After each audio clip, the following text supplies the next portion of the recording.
Hello guys, আসসালামু আলাইকুম সবাইকে। Welcome to my channel Tazkia food blog. মাত্র 2টি সবজি দিয়ে কিভাবে রেস্টুরেন্টের মতো করে নুডলস রান্না করা যায় সেই রেসিপি নিয়ে আজকে আমি হাজির হয়েছি আপনাদের সামনে। আমি এখানে পুঁই শাক কুচো করে কেটে নিয়েছি এবং কিউব করে আলু কেটে নিয়েছি।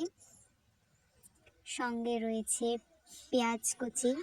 আমাদের রান্নাঘরে আলু পুঁই শাক নিত্যদিনের সবজি, কিন্তু বাসায় আর কোনো সবজিই ছিল না। প্রথমে পানিটা গরম করে নিয়ে তার মধ্যে পুঁই শাক দিয়ে দেব সেদ্ধ করার জন্য। তারপর এখানে দিয়ে দেব কিউব করে কাটা আলুগুলো।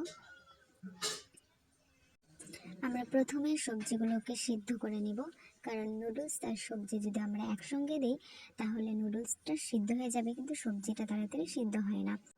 আমি এখানে ইউজ করেছি হিন্টা বারবিকিউ নুডলস। অন্যান্য নুডলসের চেয়ে হিন্টা বারবিকিউ নুডলস দামও কম, স্বাদও বেশি, মানেও ভালো। আপনারাও ট্রাই করে দেখতে পারেন। কিন্তু আমার সবজিগুলো প্রায় সিদ্ধ হয়ে এসেছে। আমি এখন নুডলসটাকে দিয়ে দিব এবং ভালো করে নুডলসটা নাড়াচাড়া করব। নুডলসগুলো সিদ্ধ হয়ে গেলে একটা ঝুড়ির মধ্যে সবগুলো ঢেলে নিব। আমার এখানে নুডলসগুলো সিদ্ধ হয়ে গিয়েছে, আমি ঢেলে নিয়েছি। নুডলস খেতে কার না ভালো লাগে?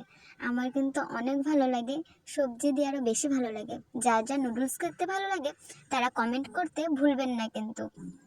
এই নুডলসটা অনেকটাই চিকন, আমাকে মোটা নুডলসের চেয়ে চিকন নুডলসটা বেশি ভালো লাগে। এবার আমি কড়াইয়ে তেল দিয়েছি, তেলের মধ্যে আমি পেঁয়াজ এবং মরিচ কুচি দিয়ে দিয়েছি। আমরা লাল লাল করে পেঁয়াজ এবং মরিচ কুচি ভেজে নিব। তারপর একটা ডিম দিয়ে দিব। ডিম দেওয়ার পর সেটা সুন্দর করে নাড়াচাড়া করে ডিমটা ছোট ছোট করে ভেঙে দেব।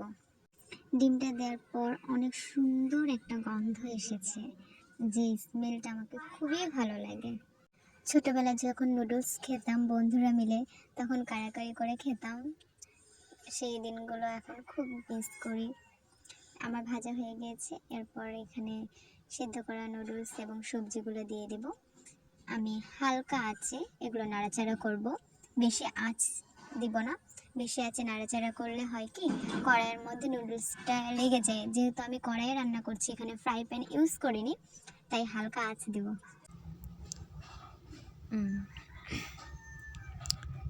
কিছুক্ষণ নাড়াচাড়া করার পর আমি এখানে একটু গুঁড়ো মরিচ অ্যাড করেছি, যেন একটু ঝাল ঝাল হয়, এবং স্বাদ মতো লবণ দিয়ে দিয়েছি। তারপর সব কিছু দিয়ে আবার একটু নাড়াচাড়া করব। সবাই আমাকে সাপোর্ট করবেন এবং ভালোবাসবেন, আমার পাশে থাকবেন, যেন আপনাদের আমি আরও নতুন নতুন ভিডিও দিতে পারি। এখানে সব কিছু দেওয়া হয়ে গিয়েছে এবং নুডলসটাও হয়ে এসেছে। শেষ পর্যায়ে এসে আমি মশলা ইউজ করছি। মশলা ইউজ করার পর বেশিক্ষণ নাড়াচাড়া করব না, হালকা নাড়ব। এখানে আমার নুডলস রেডি। এবার খেয়ে দেখব কেমন হয়েছে। হিন্টা নুডলস অনেক স্বাদের নুডলস, আপনারা প্লিজ এটা ট্রাই করে দেখবেন। Please like, comment, share and subscribe my channel. ধন্যবাদ সবাইকে। আসসালামু আলাইকুম।